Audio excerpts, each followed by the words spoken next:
Hey everyone, Mr. Lynn here, and today we are going to be talking about the Holy Roman Empire.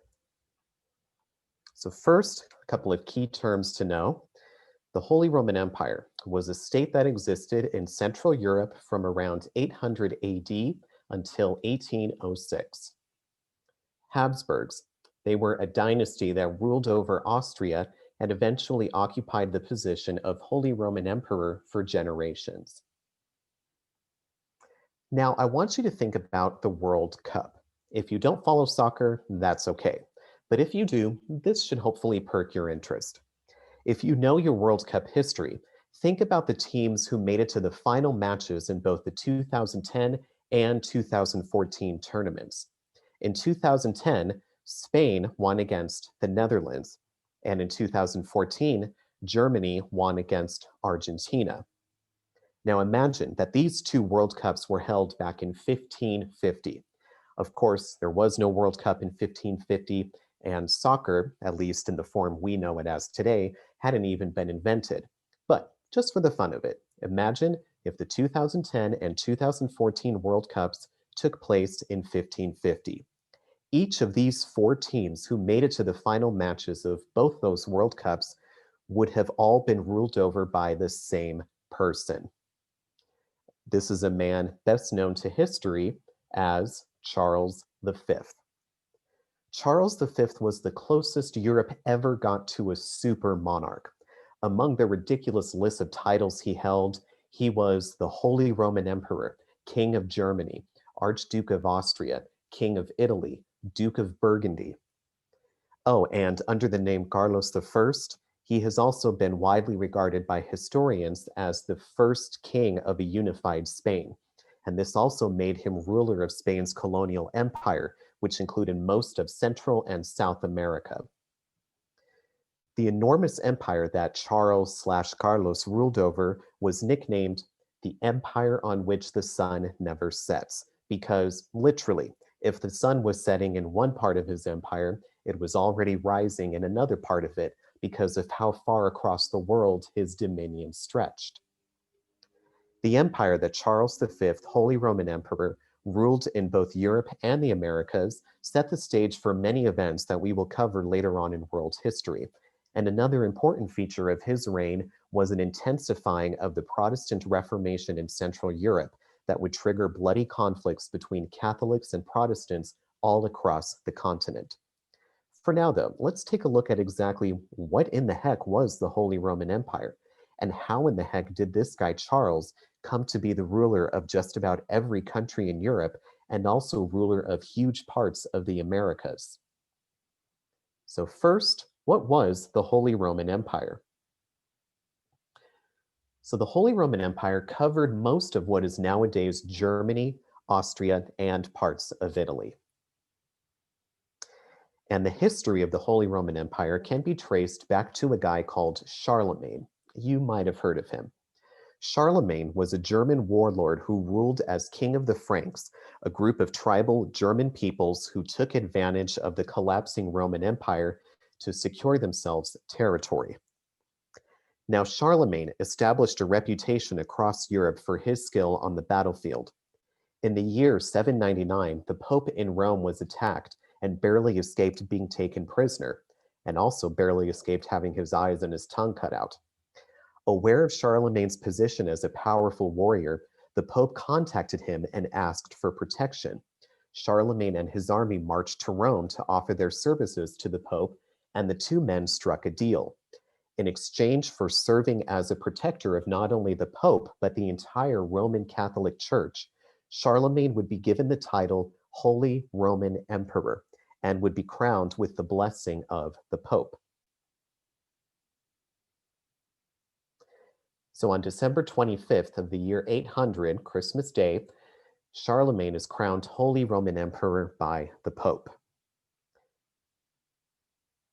Now, the famous French philosopher Voltaire, who we will talk about more in the near future, famously said, "The Holy Roman Empire is neither holy, nor Roman, nor an empire." In many ways, he was right. But let's break down why it was called the Holy Roman Empire in the first place. First, holy because it was given the blessing of the Pope and the Church. Second, Roman, because the emperors of the Holy Roman Empire believed that they were carrying on the might and glory of the traditions of the Roman emperors. You see, Europe at the time still looked to the days of the Roman Empire as one of glory and power, and Charlemagne believed that by adopting the title of emperor, he was carrying on those traditions of the Roman emperors. And third, the word empire, because the Holy Roman Empire was a conglomeration of various states and peoples. But unlike the other land-based empires that we've covered in this unit so far, the Holy Roman Empire did not have a unified system of political or economic administration, and its emperors couldn't collect taxes from their citizens. The Holy Roman Empire was, in fact, not Roman at all, but it was mostly German, and it was comprised of German-speaking lands that made up the majority of the empire's territory. This was divided up into numerous smaller entities ruled over by minor-ranking nobles and royalty, dukes, princes, counts, etc., each of whom exercised a considerable degree of authority over their region, and each of whom were jealously protective of those rights. In the case of the Holy Roman Empire, the position of the Holy Roman Emperor was an elected one, which was unusual for most monarchies of the time, which were hereditary, meaning the throne passed through members of the same family. Out of those various dukes, princes, and counts who made up the rulers of the states within the Holy Roman Empire, a small group of 5 or 6 of the most wealthy and powerful were appointed as electors and formed the Electoral College of the empire. This group of electors chose from among the most prestigious families who would become the next Holy Roman Emperor. In the year 1452, the Electoral College chose Frederick, the ruler of Austria, from the House of Habsburg to become Holy Roman Emperor. From then on, the majority of the Holy Roman Emperors came from the Habsburg dynasty, with a couple of short-lived exceptions, until after a while the position exclusively fell into the Habsburg dynasty. Now, Charles V, who I mentioned at the beginning of this slideshow, was the great-grandson of that Holy Roman Emperor Frederick and was part of the Habsburg dynasty. Now, looking here in his family tree, Charles V won the lottery when it came to European royal inheritance. His father was Philip of Austria, and through him Charles stood to inherit Austria and the other various territories ruled over by the Habsburg family, and also stood to become the future Holy Roman Emperor, since the Electoral College was routinely electing members of his dynasty for this position. Charles's grandmother on his father's side was a woman named Mary of Burgundy, known as Mary the Rich because she was enormously wealthy. The marriage of Mary of Burgundy to Charles V's grandfather, Holy Roman Emperor Maximilian I, was considered a major boost for the House of Habsburg because it brought Mary's huge fortune into the dynasty. Now, that was just on his father's side. His mother's side of the family was just as impressive, maybe even more so.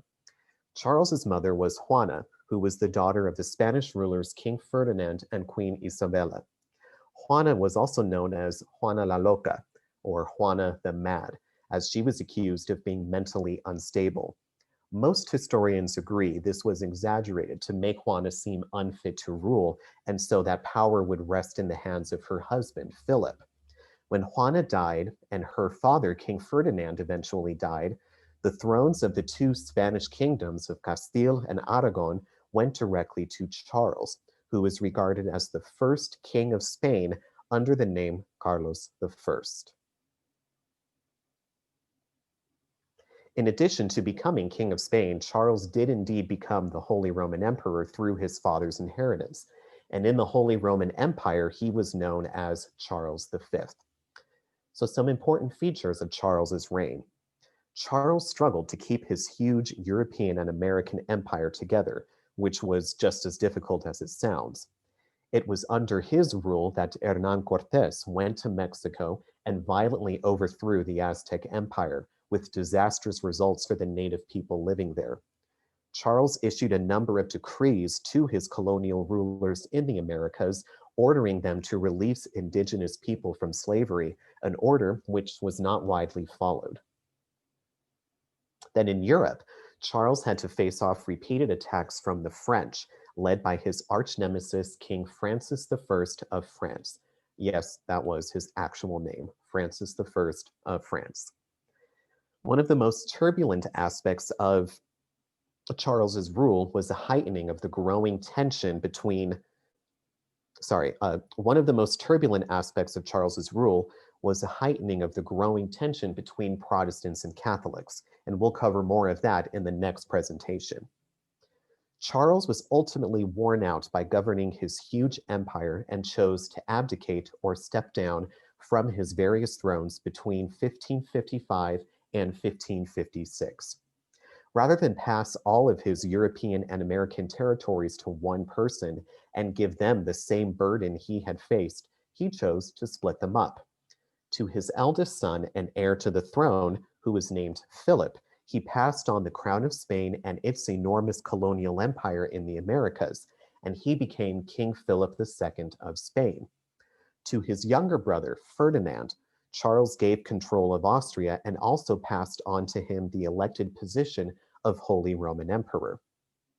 So for the next 100 years, both the Spanish Empire and the Holy Roman Empire were ruled over by members of the House of Habsburg, which would generate serious tension across Europe as other monarchs sought to spread out the balance of power and reduce the vast amount of control this one dynasty held.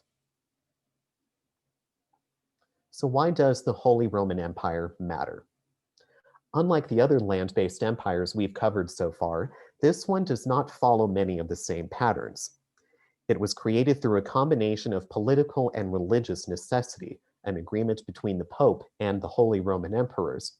And while some conquests took place to expand its territory, it was not a major factor in the formation of the empire, unlike what we've seen in some of the other land-based empires in this same unit.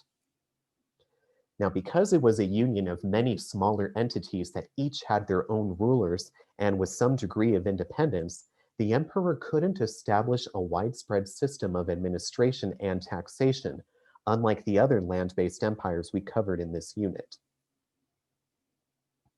And the Holy Roman Empire is going to play a significant role in the conflicts between Protestants and Catholics that we will discuss next. And that had major consequences for European history. All right, thanks everyone.